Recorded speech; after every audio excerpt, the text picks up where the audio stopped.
सुबह तो कर ही लीजिए। उसके बाद जय हिंद। डिजीज थायराइड दो प्रकार की, हाइपोथायराइड और हाइपरथायराइड। ये है क्या, इससे प्रभाव क्या पड़ता है, इससे क्या चीज हमारे शरीर में लक्षणों के माध्यम से क्या परिवर्तन दिखाई देता है जिससे हम ये अनुमान लगा सकें कि ये मेरे को थायराइड का इशू है। थायराइड ग्लैंड मेरे यहां ग्रीवा पे, गर्दन पे, यहां पे विद्यमान है। ये ग्लैंड प्रत्येक जो शरीर में मेरे पास एक ग्रंथि है, उस ग्रंथि में एक हार्मोन स्रावित लगातार 24 घंटे होता रहता है। यदि उस ग्रंथि में निकलने वाले या स्रावित होने वाले हार्मोन की प्रतिशतता, यानी जो एक प्रकृति ने, एक नेचर ने उस ग्लैंड में स्रावित होने वाले हार्मोन की एक प्रतिशतता मतलब एक क्वांटिटी दे रखी है। एक एग्जाम्पल के रूप में ले रहे हैं, एग्जाम्पल के रूप में कि अगर 1 घंटे में 1 लीटर मेरे अंदर उस ग्लैंड में वो हार्मोन स्रावित होना है, अगर वो 1 लीटर से ज्यादा स्रावित होगा तब भी मैं उस ग्रंथि से संबंधित विकार यानी बीमारी लेके बैठ जाऊंगा। अगर उस 1 घंटे में 1 लीटर स्रावित होना चाहिए और 1 लीटर से कम स्रावित हो रहा है, तब भी मैं उस ग्रंथि से संबंधित जो विकार होगा मैं वो लेके बैठ जाऊंगा, यानी मैं बीमार हो जाऊंगा।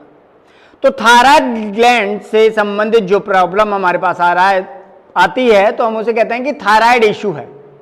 ज्यादातर हमारे यहाँ हिंदुस्तान में अगर हम बात करें कि ज्यादातर जो प्रॉब्लम आया करती है वो आया करती है हाइपोथायराइड की। हाइपोथायराइडिज्म क्या है कि वहां पे हमारा जो वजन है वो स्वतः ही बिना कुछ खाए, एक्स्ट्रा कुछ खाए पिए मेरा वजन बढ़ने लगता है, मेरे को थकान रहने लगती है। तो ये कुछ एक लक्षण है कि जो मेरे को दर्शाते हैं कि मेरे को थायराइड का इशू आ रहा है। अगर थायराइड मेरे को हाइपो है तो मेरा वजन बढ़ने लगेगा स्वतः ही, बिना कुछ किए, बिना कुछ उल्टा सीधा खाए पिए भी। और अगर हाइपर है तो मेरा वजन स्वतः ही गिरने लगेगा। मैं कितना ही अच्छा खाऊं, मेरा स्वतः ही मेरे शरीर का भार गिरने लगेगा।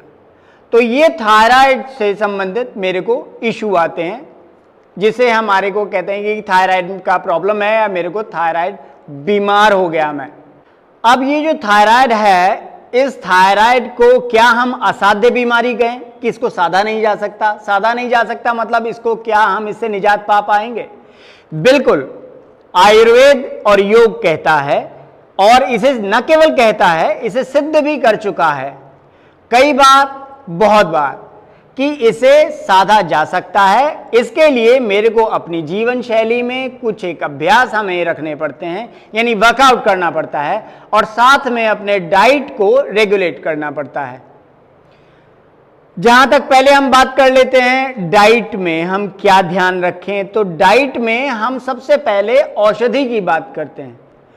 थायराइड को साधने के लिए सबसे अच्छी औषधि जो कि आपके सब्जी वाले ठेलों पे भी अमूमन मिला करती है, जिसे हम कहते हैं धनिया। धनिया इसके लिए एक रामबाण औषधि है।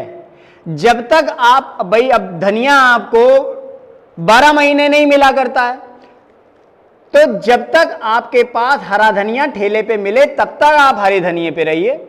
जब हरा धनिया मिलना बंद हो जाए तो आपके पास सूखा धनिया होता है, आप उसका इस्तेमाल करिए। तो हरे धनिया को लेना कितना है, आप मुट्ठ भर हरा धनिया ले लीजिए, उसको चटनी बना लीजिए, उसको हल्का मैश कर दीजिए और उसको 1 गिलास पानी में डाल के उसे औटाइए। तब तक औटाइए जब तक वो आधा ना रह जाए।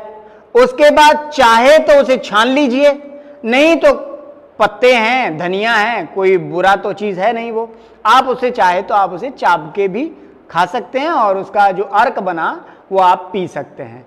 सुबह निहार मुंह आप इस क्रिया को, यानी इसका सेवन आप कम से कम 1 महीना तो करिए ही, और 3 महीने यदि आप लगातार लेते हैं तो इसकी जब आप थायराइड का आप टेस्ट कराते हो तो इसकी साइकिल 3 महीने या 6 महीने होती है। आप उसको दोबारा से जब आप चेकअप कराते हो तो 3 महीने के बाद, ये लगातार आप 3 महीने रखिए, और 3 महीने के बाद आप जब दोबारा से चेकअप कराएंगे तो 100% आपको जो भी आप टैबलेट XYZ टैबलेट अगर मान लीजिए 100 mg 75 mg 150 mg ले रहे थे अगर, तो वो आपके चिकित्सक को वो mg धीरे धीरे कम करनी पड़ेगी। क्यों? क्योंकि उसके चलते आपका जो थायराइड है वो हाइपर की तरफ जा रहा होगा।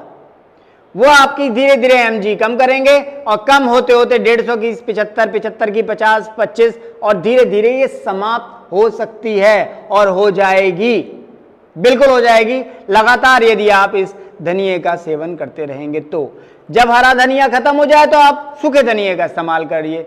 सूखा धनिया कैसा है? फिर वही है कि आप सीधा उसको 1 गिलास पानी में कम से कम डिपेंड करता है बॉडी वेट पे भी, तो आप ऐसे समझिए कि 60 से 65 किलो का मेरा वजन है तो आप 1 चम्मच रखिए, और 65 किलो से यदि ऊपर का वजन है किसी का तो आप 2 चम्मच सूखा धनिया रखिए, उसको भी हल्का सा चुटके आप उसमें डाल दीजिएगा 1 गिलास पानी में, औटाइएगा।